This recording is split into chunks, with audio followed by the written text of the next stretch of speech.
या विश्वासांच्या यादीमध्ये पाहिजे.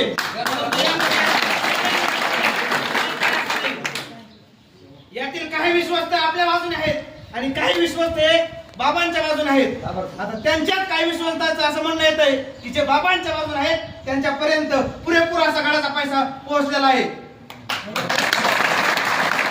आपल्या मनातील ज्या शंका कुशंका होत्या त्या त्यांच्यातील काही विश्वासांनी सांगितलं आहे.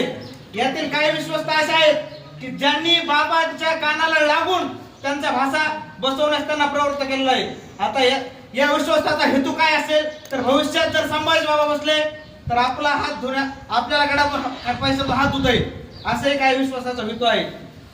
परंतु आपल्याला या विश्वासांचा हेतू साध्य होऊन द्यायचा नाही. आणि असे अनेक उदाहरण आहेत.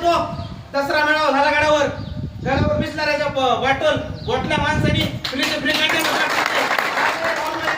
कित्येक बिस्लर आहेत. त्या बिस्लराचा काय खार घालायचा आहे का?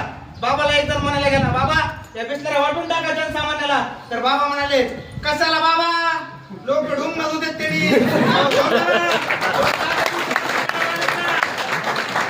आंघोळाला बिस्लर द्या लोकांनी फुकट दिलेत ना का कष्ट करून आणलाय का? असंच एक उदाहरण आहे. आमच्या गावातले 2 मुलं आले होते आणि एक म्हातारी आजी पिशवी घेऊन बसली होती. त्याची इष्टी हुकली म्हणून बाबा म्हणले बाबा तुम्ही खालच्या गावापर्यंत चाललात मला गावापर्यंत येऊ द्या.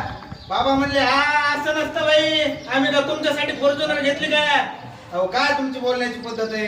काय झालं काय असाच एक बाबाचा भाचा होता माधव असताना त्यांच्या गाडीवर ड्रायव्हर एक जण सांगत होता मी बाबाच्या भाच्याला हँड्रेल पॅन्टी पासून ते मोबाईल घेण्यापर्यंत पैसे दिले. आज त्यांच्या 2-2 कोटीच्या सावकारक्या 2-2 कोटीचे व्यवसाय 6 कोटीच्या सावकारकी 2 कोटीचे घर बाबाच्या भावाचे घर कुठून झाले? आपला तो विषय सोडून द्यायचा आहे. गेला पैसा जनसामान्याचा गडाचा पैसा आतापर्यंत कोणाला पासलेला नाही आणि पासणार बी नाही.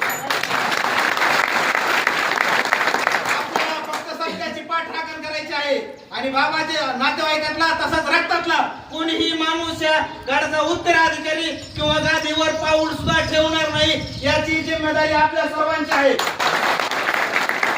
आपल्याला ते शेवटपर्यंत ती जिम्मेदारी सांभाळायची आहे.